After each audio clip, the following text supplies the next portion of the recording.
Muy buenas tardes para todos y todas. En nombre de la Universidad Nacional de Colombia, el Grupo de Cognición e Investigación en Lenguaje, Infancia y la Secretaría de Educación Distrital, damos la bienvenida a este taller de poesía, orientado por nuestro tallerista Andrés Henao. Andrés es profesional en cine y televisión con estudios en literatura, un escritor apasionado y esta tarde va a compartir sus orientaciones alrededor de la poesía. Esperamos que para todos nuestras y nuestros participantes, hoy docentes, hoy nuestra audiencia es de docentes, Andrés, pues sea todo un espacio de goce y disfrute. Por supuesto, rescatando y reconociendo todos esos saberes que ustedes han construido alrededor de la literatura. Y por esa misma razón les invitamos a participar de una manera activa a través del chat, con sus comentarios, con sus preguntas, para que así podamos hacer un diálogo en torno a la poesía. Andrés, muy bienvenido, ¿cómo estás?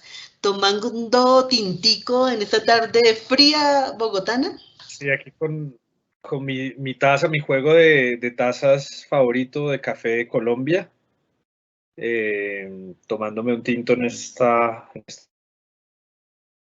de Bogotá. Decir tarde fría de Bogotá, uno puede decir que es una figura literaria o una redundancia, porque los bogotanos reclamamos que ese es el estado natural de la ciudad. De acuerdo. Entonces, bueno, les agradezco muchísimo su presencia en este taller, en este espacio, donde efectivamente vamos a tratar el tema de la poesía desde la experiencia poética, no desde, digamos, el dominio de la poesía como un arte privilegiado o propio de los poetas, sino la experiencia poética que está presente en toda la poesía como un asunto que puede o al que puede aproximarse cualquier, es decir, bajo la premisa de que lo poético, la poética, está dentro de la naturaleza humana y le permite experimentar lo poético en diferentes dimensiones de la vida. Entonces vamos a partir desde esa experiencia poética, vamos a hacer algunos ejercicios que tienen que ver con esa sensibilización hacia lo poético, y también vamos a hacernos unas preguntas muy concretas, siguiente Andrés, que tienen que ver precisamente con cómo usar la poesía, qué tipo de poesía, para qué se usa la poesía, cómo podemos utilizarla en nuestras aulas de clase. La idea es que a partir de los ejercicios que van a ser adaptables o se pueden adaptar a los diferentes ciclos escolares y grados de complejidad, pero que sean ejercicios prácticos, podamos responder a estas preguntas. E iremos de cosas tan sencillas como las rimas, la música, los dibujos, cosas que podamos tener a mano.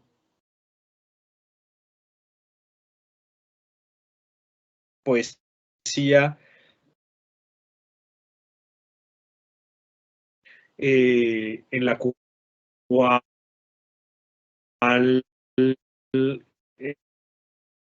eh, todos pondremos nuestro granito de arena, como ya lo hemos hecho en otras sesiones de este mismo taller de poesía. Precisamente encontrar en el estímulo auditivo de la música los ritmos de la poesía. Toda poesía tiene una música. Toda poesía tiene un ritmo, una fluidez, unas secuencias, unas reiteraciones, unos palpitares internos, que es a lo que llamamos la música dentro de la poesía. Entonces lo que vamos a hacer, queridos y queridas docentes, si Andrés me colaboras, por favor, es que vamos a escuchar un track de música, en este caso de jazz, que es una música que para mí tiene una relación con la escritura muy estrecha. Es una música que se presta para escribir, y a la vez nos va a permitir sumergirnos en una atmósfera y en un ambiente poéticos. Entonces, Andrés, ¿estás ahí? Perfecto. Entonces vamos a escuchar esta pieza de jazz. Antes de ponerla, Andrés, ¿qué es lo que vamos a hacer? Vamos a escribir aquella sucesión de palabras que se nos ocurran o surjan a partir de la música. Pueden ser estados de ánimo, pueden ser palabras, pueden ser lugares a los que esta música nos transporta, pueden ser asociaciones de ideas que aparentemente no tienen relación. Lo que nos surja lo vamos a poner a plasmar en palabras y vamos a después analizar un poco el ejercicio. Adelante.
It don't mean a thing if you ain't got that swing.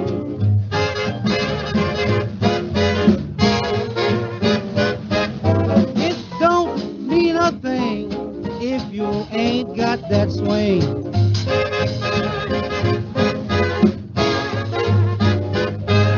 It makes no difference if it's sweet or hot.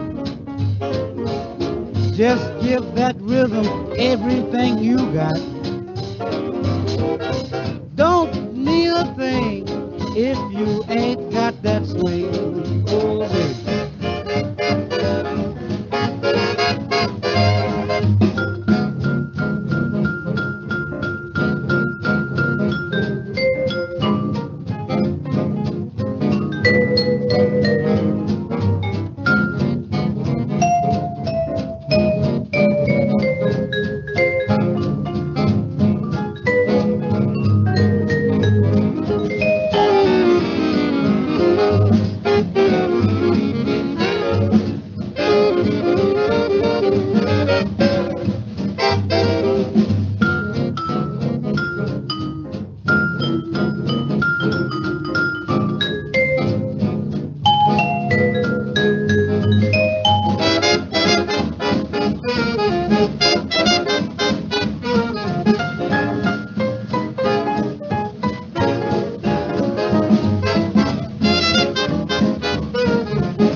Bueno, y como siempre, YouTube y los anuncios tan pertinentes del Gaviscon y la indigestión.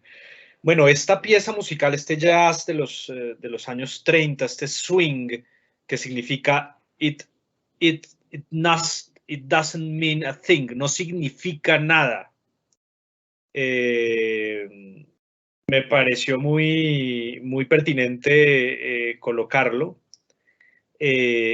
porque precisamente en esa experiencia poética en la que la música nos sumerge, no tiene que ver con el significado, tiene que ver un poco más profundo que el significado, y es, diría, el sentido, el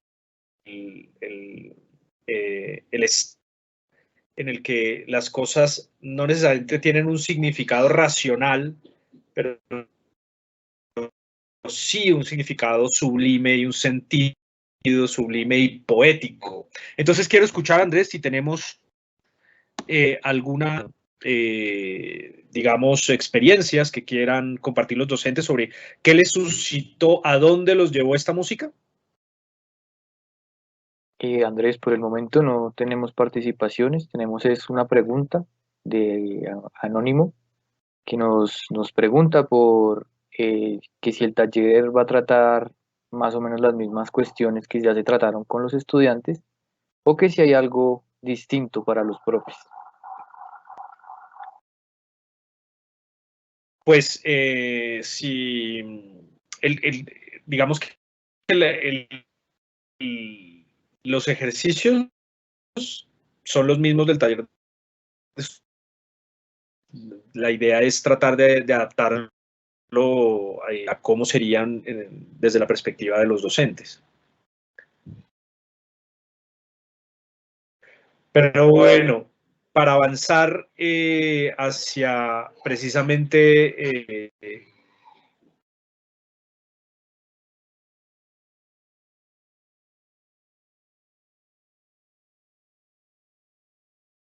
un poco hacia dónde nos transportó esta música, qué asociaciones o con qué la asociamos. Tratemos de ir de la poesía a la música. ¿Quién se anima?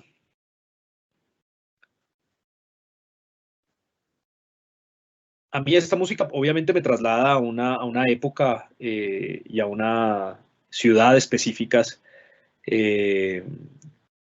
Me transporta a Nueva Orleans en los años 30, el río Mississippi, y esta alegría a la vez nostálgica y triste de los afroamericanos en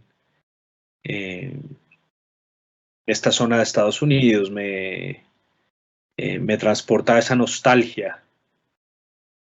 Y es que, bueno, de lo que se trata la experiencia poética es precisamente que el poeta es un sujeto de carne y hueso, es una persona, puede ser un estudiante, puede ser un docente, se sumerge, vive una experiencia poética cuando precisamente vive algo que le resulta cautivador, pero a la vez difícil de explicar en palabras. No es una experiencia objetiva que se pueda describir y explicar, digamos, fácilmente. Es una experiencia poética porque precisamente tiene algo de inexpresable. Entonces aquí hay algo que, digamos, que caracteriza lo poético, y es que es difícil de explicar, difícil de expresar. Algunos lo llaman inefable, indecible, misterioso. Y precisamente eso es lo que lleva al poeta, lo empuja, lo motiva a escribir el poema como una forma de manifestar que aquello que está viviendo, esa experiencia que lo atraviesa, esa experiencia poética, la está protagonizando él mismo en su subjetividad y quiere en un acto de comunicación, compartirla con otro lector. Esa experiencia, como digo, no necesariamente es una experiencia racional, puede ser algo próximo a un sueño, a un recuerdo, está inspirada en un sonido, en una música. De hecho, la palabra música viene de musa. Entonces el poeta puede, a través de una música, escuchar, ser testigo de una experiencia poética.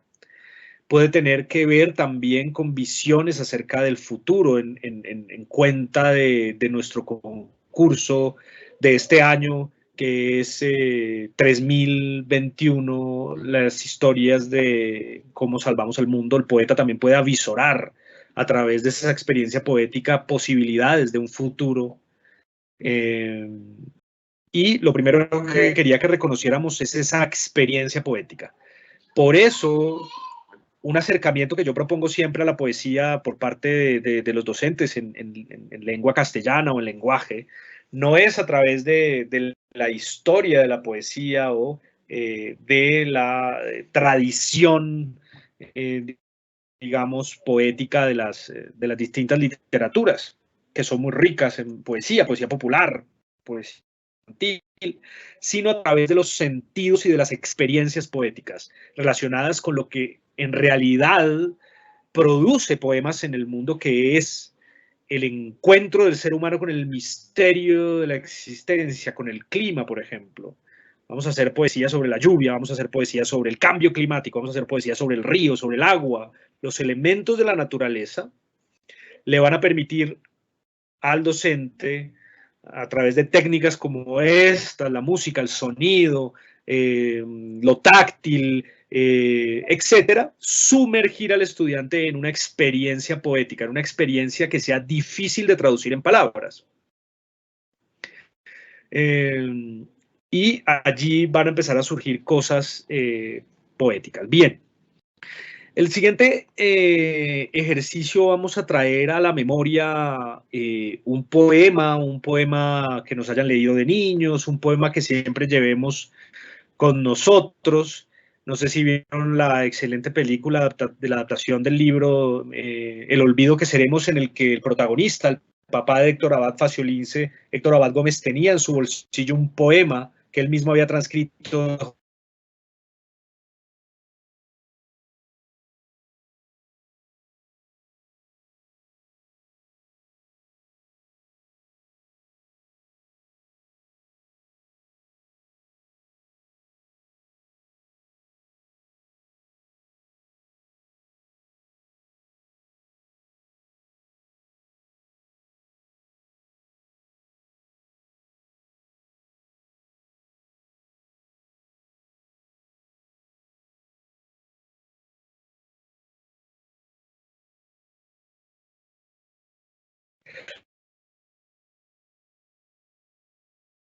¿Qué es lo que vamos a hacer con ese poema? Debería, con la poesía, empezar, insisto, no por, digamos, el trabajo sobre los poemas, digamos, de la tradición oral o de la tradición literaria, digamos, de los distintos momentos de la historia de la literatura, sino tratar de coger poemas o poesía que aparentemente esté fuera del alcance de los niños y aterrizarla, adaptarla a ellos. ¿Cómo puede uno adaptar la complejidad o la altura, digamos, de interpretaciones de un poema?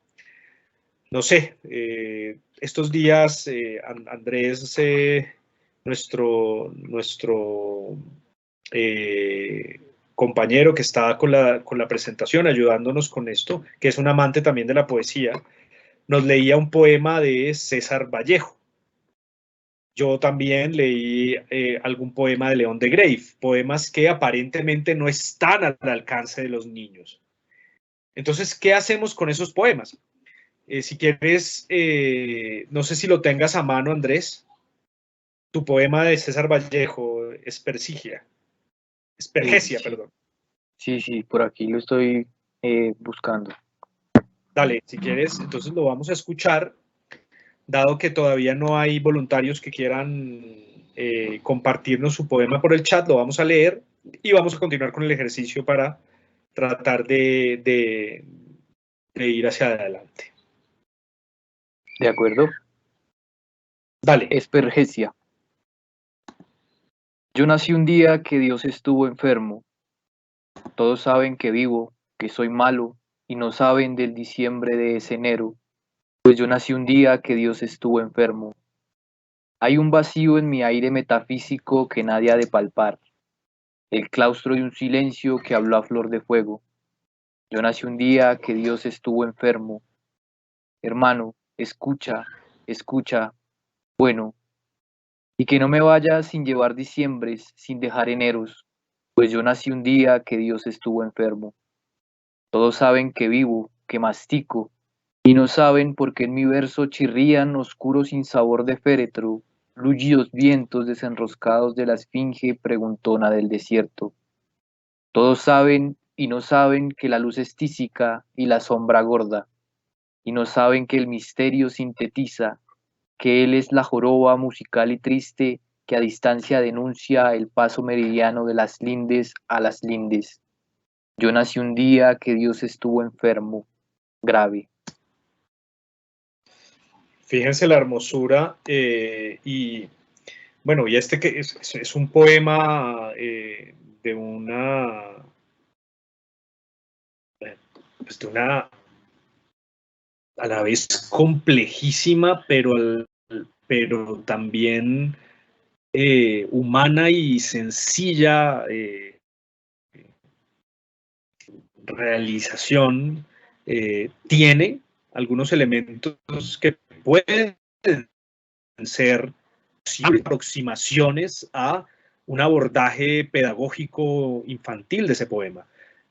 César Vallejo habla de la joroba, habla de una sombra gorda, de una luz tísica, habla de imágenes. Es un poeta, Vallejo, muy dado a las imágenes, a que el lector imagine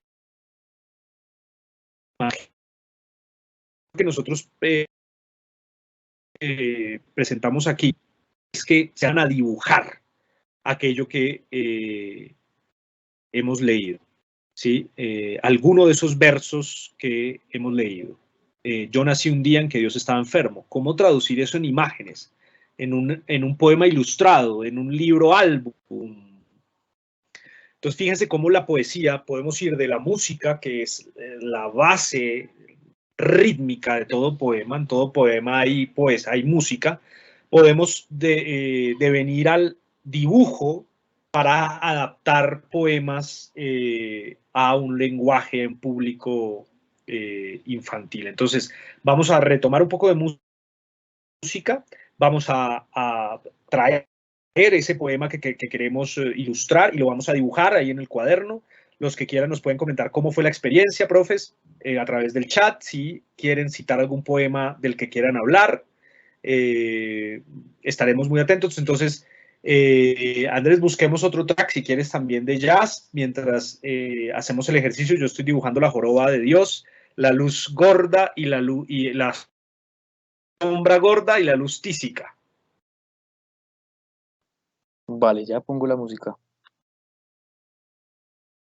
Sí, señor.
Bueno,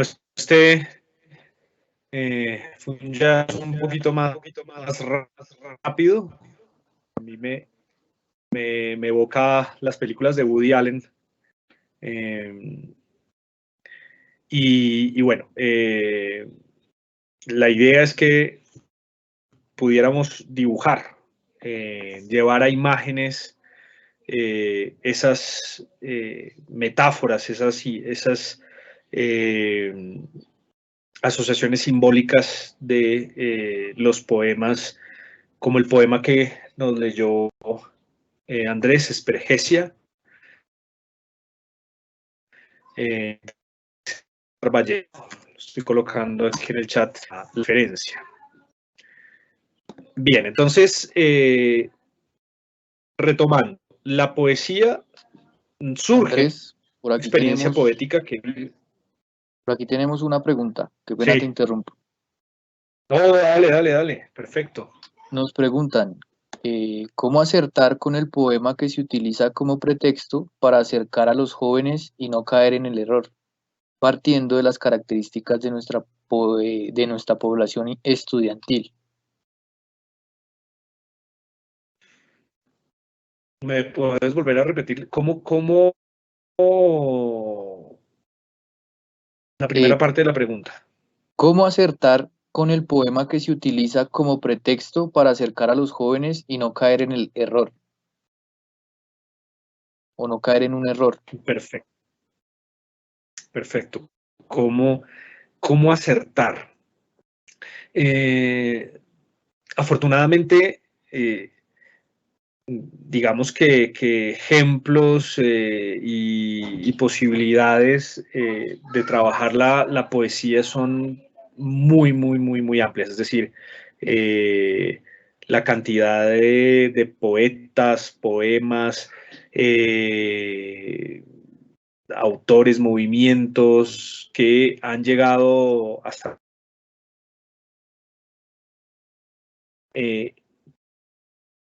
en la poesía colombiana, para no hablar de otras ciudades, en la poesía bogotana es muy grande. Bogotá, yo siempre lo digo, Bogotá es una ciudad poética. Es y ha sido una ciudad de poetas, más que de prosistas, novelistas, narradores. Es una ciudad que ha sido una ciudad de poetas. Entonces, yo trataría de hacer vínculos entre la poesía con lo que más significativo resulte para los estudiantes. Por ejemplo, las relaciones que hay entre poesía y hip hop. ¿Sí? Hace poco se lanzó un disco que iba acompañado de un poemario de León de Grave en hip hop, en rap. También trataría de asociar cómo la poesía romántica española, específicamente de Adolfo Bécquer, está presente en varios vallenatos románticos. De cómo la poesía o los poetas han trabajado también en publicidad, cómo los eslogan publicitarios tienen también una raíz poética. Entonces la selección de la poesía, y vuelvo a decirlo, no debería seguir el criterio únicamente de las obras o los poemas o poetas importantes para una tradición literaria, sino la relación que estos poemas tienen con la cultura de los estudiantes, que es lo que permitirá que ellos asignen a esos poemas un sentido más allá de lo formal, un sentido poético, que puedan experimentar la experiencia, valga la redundancia, de esos poetas que han creado esas poesías. Por ejemplo, hablarles a los chicos de los cafés, ahorita que hablábamos del café, de los cafés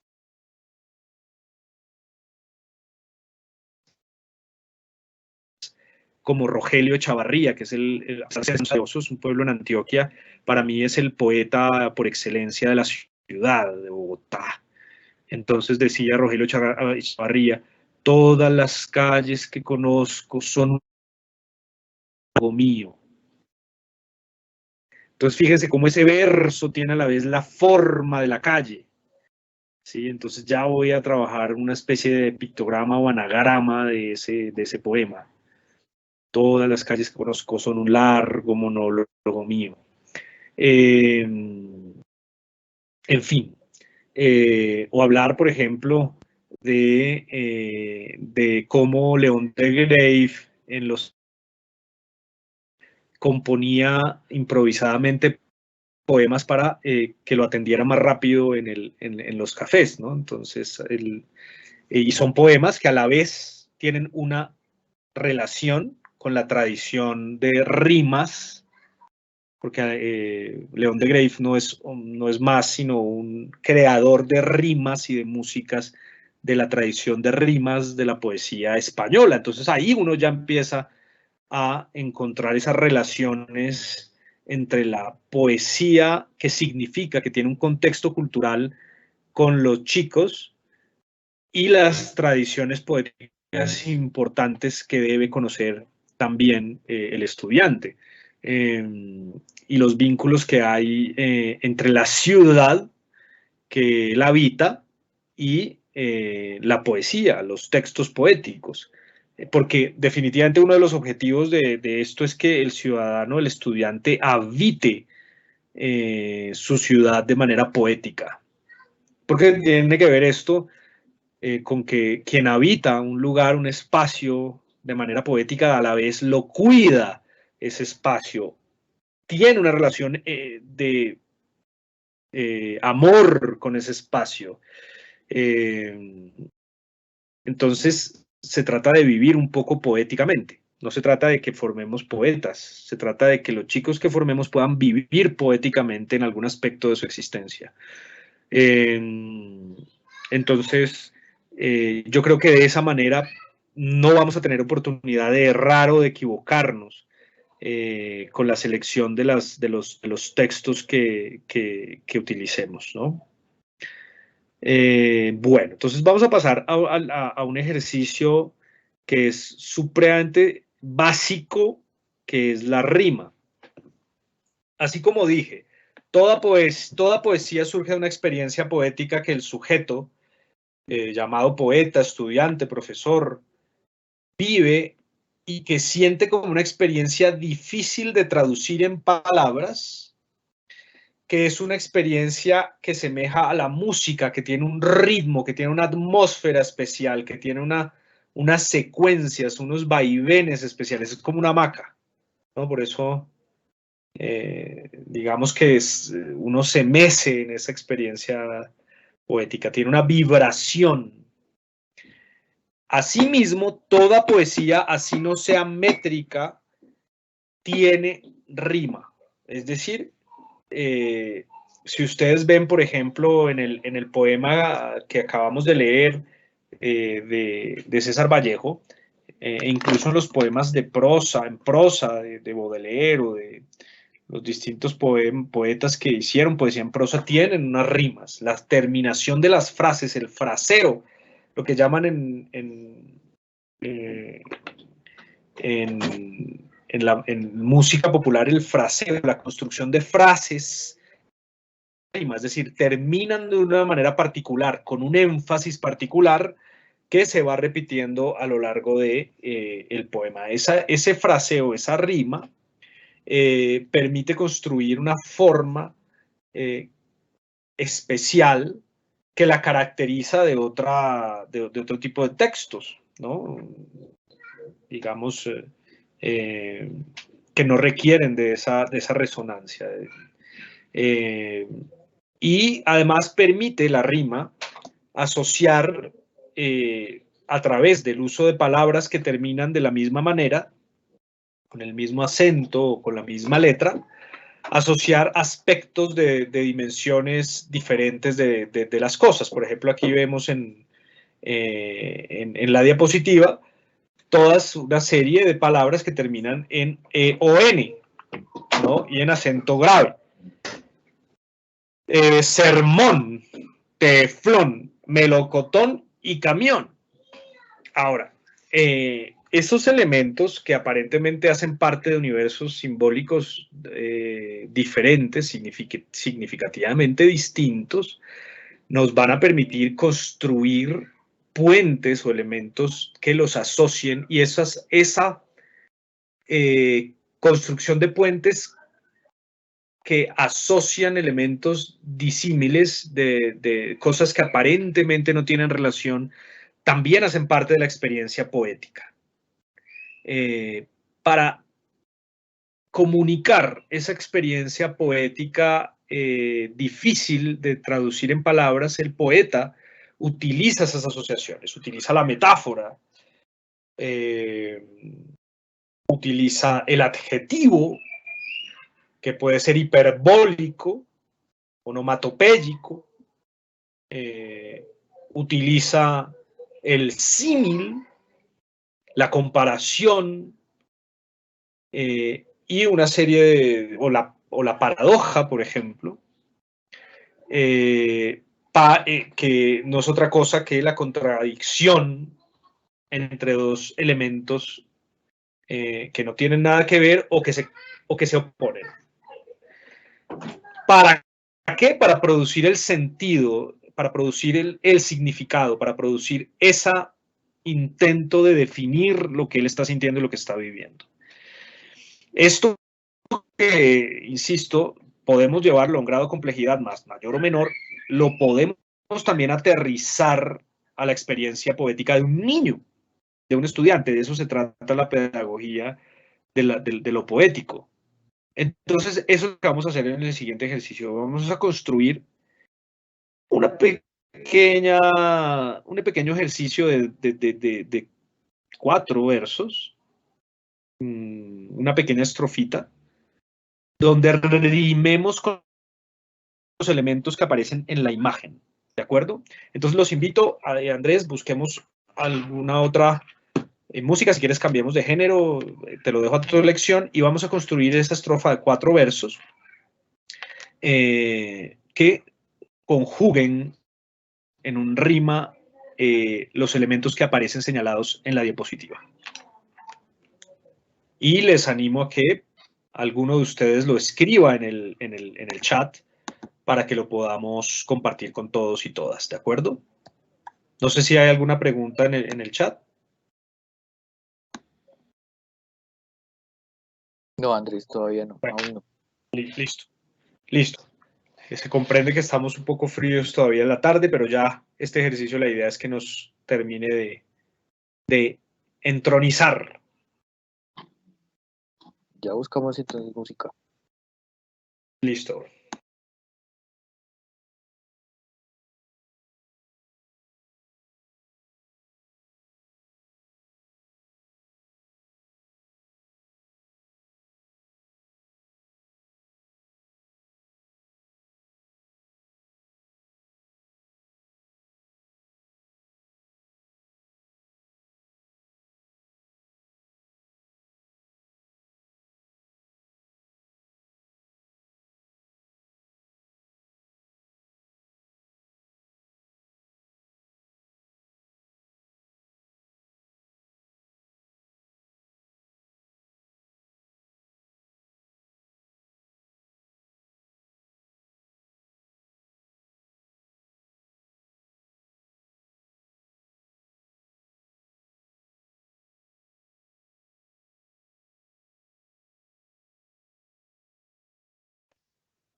Bueno, hermosísima pieza de Astor Piazzolla, este hombre que revolucionó el tango. Y bueno, encontró, fíjense, esa lectura poética, esa experiencia poética a partir de una música popular. Para la pregunta que nos hacía la profesora, ¿cómo no fallar? ¿Cómo no falló Piazzolla cuando convirtió el tango en esta formidable música sinfónica, instrumental, una música que se cantaba, a una música que se escucha y que aunque no tiene letra, la tiene toda. Entonces, ese tipo de transposiciones entre lo que es significativo culturalmente para los chicos, la música popular, el hip hop, el vallenato, todo eso está impregnado de poesía, la publicidad, etcétera. Tratar de encontrar, digamos, esa raíz poética que les da origen. Bien, ¿tenemos algún ejemplo de rima, profe Andrés? No, señor, por el momento no se han aventurado, Bueno. no se han arriesgado los profes. Bueno, entonces uno podría decir Jesús de Nazaret, caracterizado por su teflón, les daba no solo pan y peces, también melocotón, y aunque no existían aún, sus seguidores parecían llegar en camión. Los invito, profes, a que utilicen el ejercicio de la rima como la forma más básica que tiene o que ha tenido el poeta para asociar, para establecer relaciones aparentemente disímiles, inconexas entre mundos y establecer relaciones de sentido entre elementos que aparentemente no tienen relación. Y eso se puede hacer porque uno ha jugado con rima con niños de 3 años hasta niños de 30, 39 hasta 40 años o más. Bien. Siguiente, Andrés.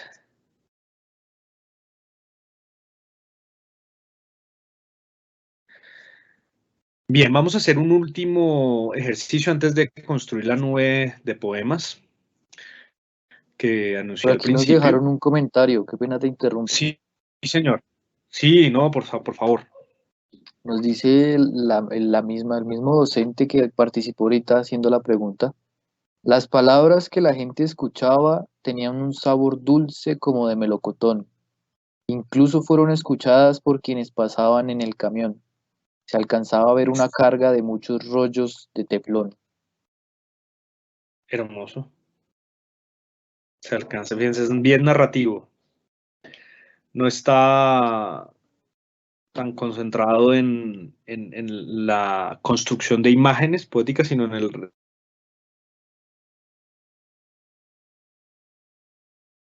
muy bonito. Ese se pide a los estudiantes que las traigan, se pueden hacer al azar, puede hacerse un juego de cartas, etc. Y además es que en el español todo puede tender a rimar, es un lenguaje, es un idioma, es una lengua muy rimable, mucho más rimable que el inglés, por ejemplo. Entonces, los invito a que insistamos en esos ejercicios. Y también de adivinanza. La adivinanza, bueno, todos lo sabemos, recuperar la lectura crítica, la capacidad de interpretación, de asociación, no solamente para quien interpreta la adivinanza, sino también para quien construye una adivinanza, y hoy vamos a hacer un ejercicio para ello. La adivinanza es quizás también, junto con las rimas antiguas de la poesía, el poeta no quiere decir lo que dice o lo que va a decir de manera evidente, puesto que ya dijimos que la experiencia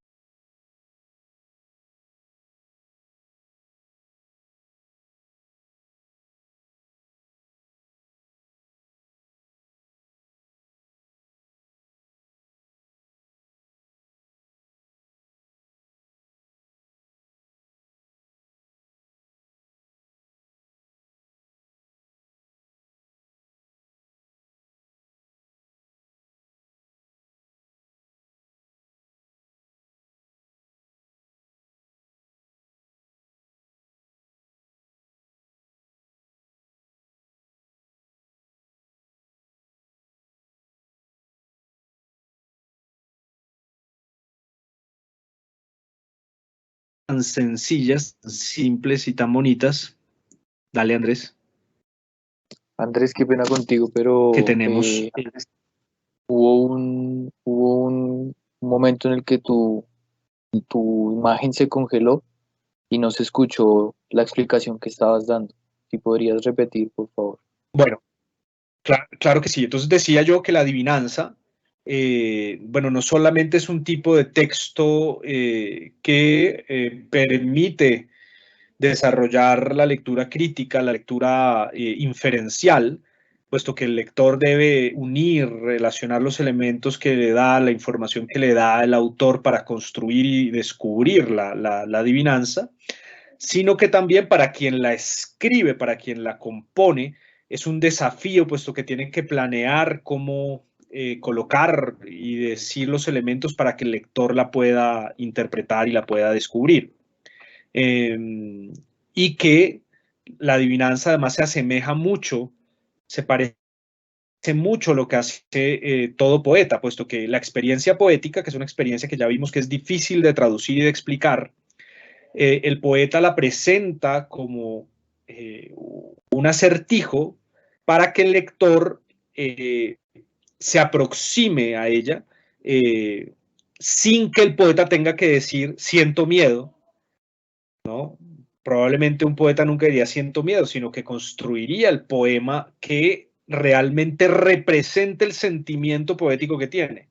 Y eso es, de alguna manera, un acertijo, una adivinanza. Por ejemplo, miremos estos acertijos y estas adivinanzas a continuación.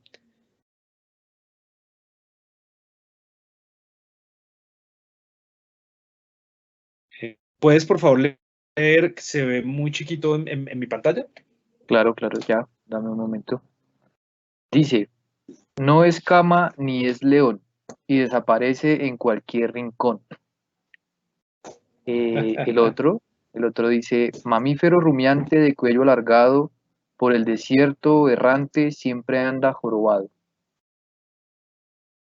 Y tenemos un tercero que dice, una señora muy aseñorada, con el sombrero verde y la falda morada. Y la última, creo que hay al final una. Ah, bueno, vale. La de la sonrisa. Cuando sonríen, asoman blancos como el azahar, unas cositas que cortan y que pueden masticar. Bueno, si quieren vayan colocando ahí en el chat si adivinan alguna de ellas. Estos son muy simples, esto es como para trabajar desde la simplicidad a lo más complejo. Pero vamos a hacer un ejercicio, si quieres sigue la siguiente, por favor. Es un fragmento extraído de una de mis obras favoritas de la literatura, que es Ana Karenina de León Tolstoy, en el que, ya saben, esta mujer portentosa, personaje femenino por excelencia, y su relación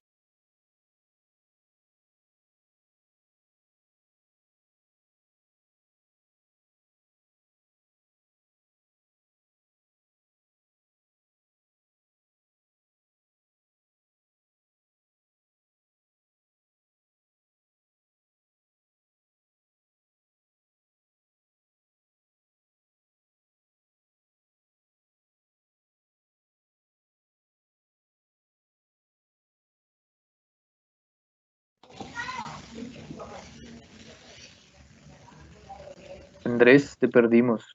Sí, ¿me escuchan? Sí, ahora sí. Les decía, esta novela,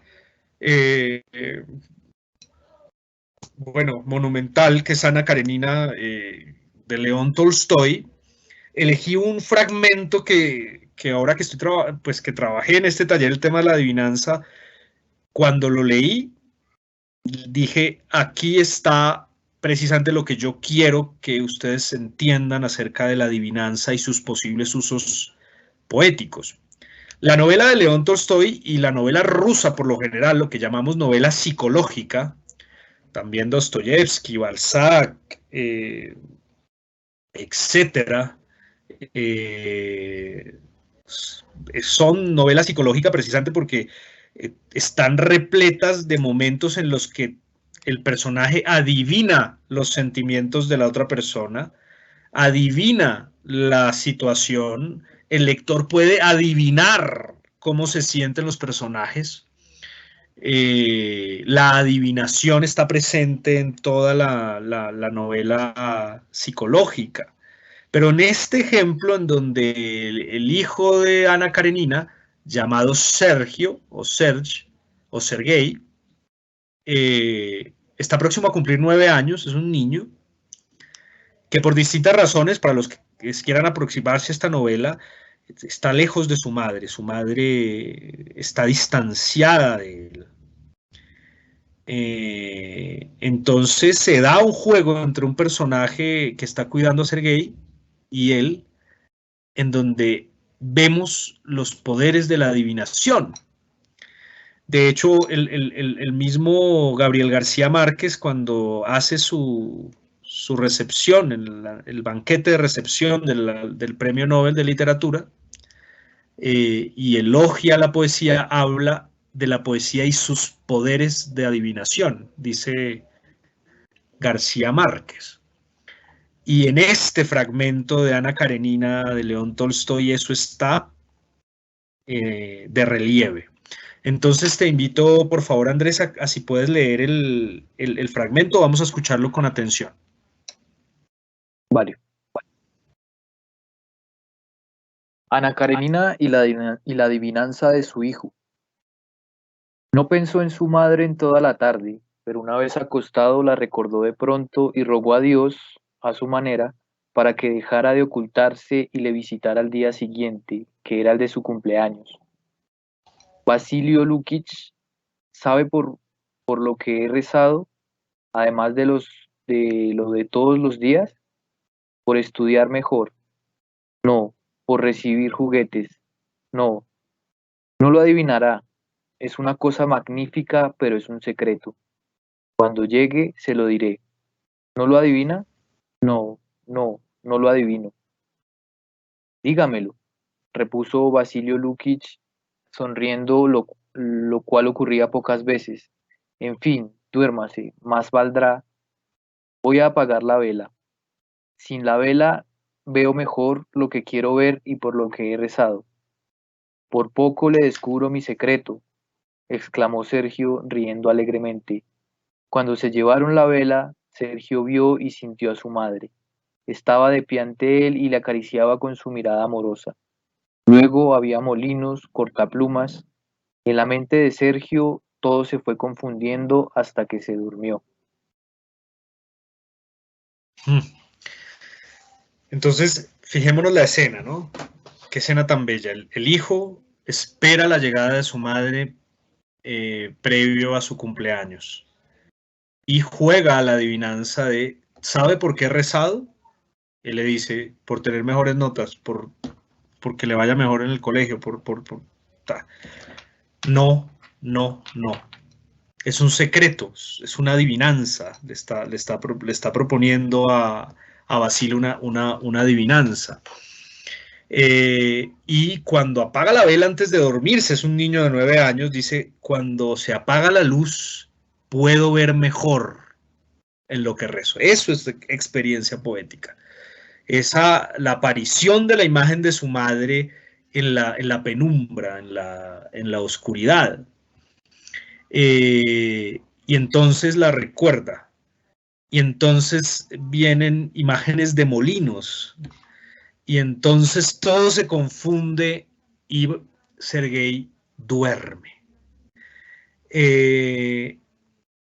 Todo ese ambiente, esa atmósfera previa al sueño, esas imágenes que aparecen en nuestra mente, de hecho, cuando dormimos o cuando en el ensueño estamos despertando, son material de la poesía. Les contaba yo a los estudiantes en una sesión anterior que había un poeta surrealista, André Breton, que colocaba en la puerta de su habitación cuando dormía, no interrumpir, poeta trabajando, haciendo alusión que mientras dormía el poeta trabaja. El material de los sueños y esas imágenes vívidas es el material que luego aparecerá en su poesía. Pero entonces el ejercicio es que, siguiente Andrés,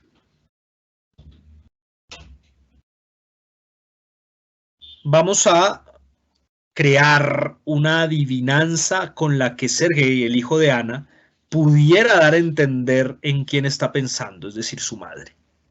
¿Cómo construiríamos una adivinanza para que el otro supiera que la persona en la que pensamos es nuestra madre? No es pero, por ejemplo, hay un verso que yo siempre le dedico a mi mamá cuando es el Día de la Madre. Le digo, tú eres la autora de mis días. La autora de mis días. Algo así, ¿no? Pero vamos a tratar de hacer, de hecho, el género de la poesía a la madre es todo un género de la poesía.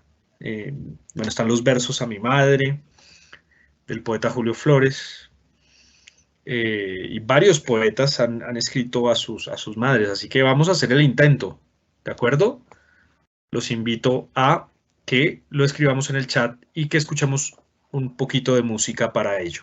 Construir una adivinanza para que el otro sepa que estamos pensando en quien estamos pensando es en nuestra madre.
Bueno, hermosa música de los Andes. Perfecta para escribir a esa madre tierra también. Bueno, ¿algún ejemplo de la adivinanza con la madre?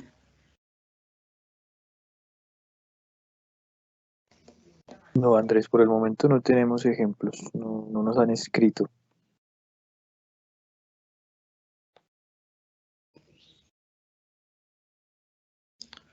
Bueno.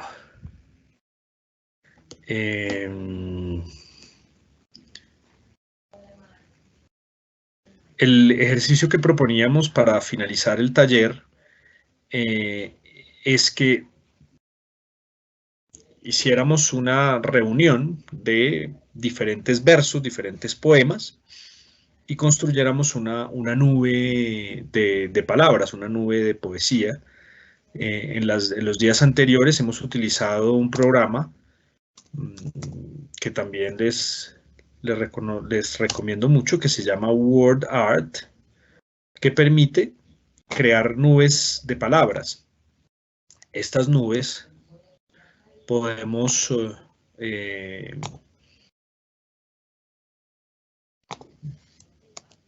vamos a poner vamos a poner el link. Esta plataforma permite crear las nubes de palabras con la forma alusiva a las palabras que contienen la nube.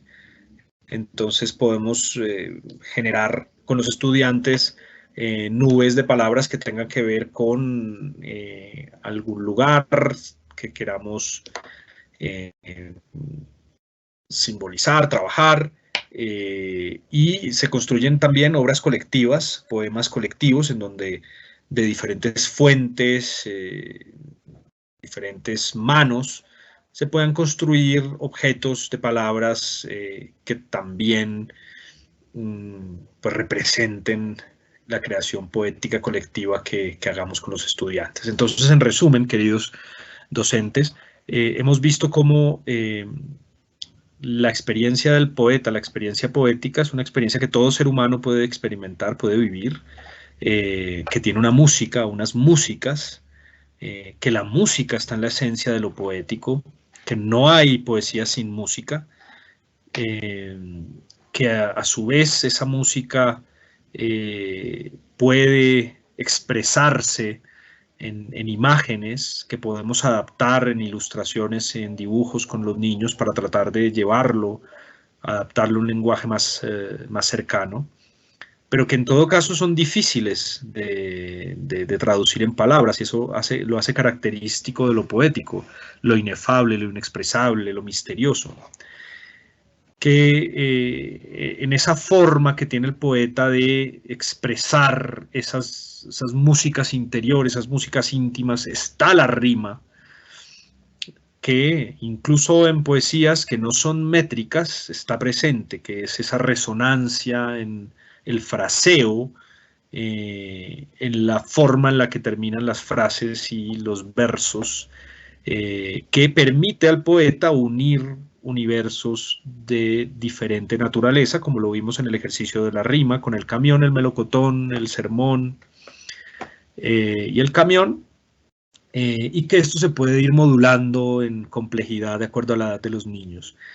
Finalmente vimos el ejercicio de la adivinanza como un ejercicio que aproxima al lector y al escritor a la experiencia de producir e interpretar poesía, puesto que todo poema en esencia es una adivinanza, es un acertijo que procura el poeta para que el lector se aproxime a su experiencia poética, sin tener que decirla, y vimos el caso de la adivinanza en Ana Karenina y la madre, y cómo, por ejemplo, decir madre es la autora de mis días, no necesariamente tenemos que decirle mamá. Sí, Andrés, a propósito de eso, por aquí ya nos dejaron una adivinanza. ¡Ay, qué bueno! A ver. Ponle cuidado. No es búho, pero sí sabiduría. No es concreto, pero resiste. No es escritora, pero su relato encanta. No acumuló dinero, pero su mayor riqueza soy yo. Mamá. Sí, esa fue la que nos dejaron por aquí. Uno podría decir, salí de ella, pero no es mi casa. Volví a ella, pero no es mi nido.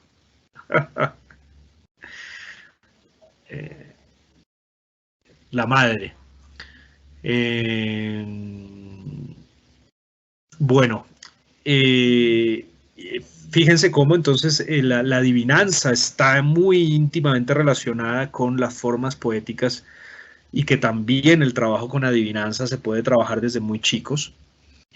Y finalmente la construcción de un poemario personal o colectivo a través de una nube de palabras que permite que plasmemos en un entorno digital como puede ser WordArt, una reunión de poemas, una antología de poemas que expresen el ejercicio vivido. Finalmente, profesor, agradeciéndoles a los que se quedaron hasta el final, su grata y cálida compañía, su asistencia a este taller, animarlos a que a partir del 1 de noviembre hasta el 19 de noviembre participen en el concurso leer y escribir, este año con la temática de 3021, la historia de cómo salvamos al mundo, que la presentación debe hacerse en PDF, en letra Arial, tamaño 12, fondo blanco, márgenes 2,5 en todos los lados, incluir el encabezado con los datos que están abajo en amarillo y tener en cuenta que el periodo, como lo dije antes, es del 1 de noviembre al 19 de noviembre. Debe contener un nombre completo, número de identidad, localidad, institución educativa, correo electrónico, el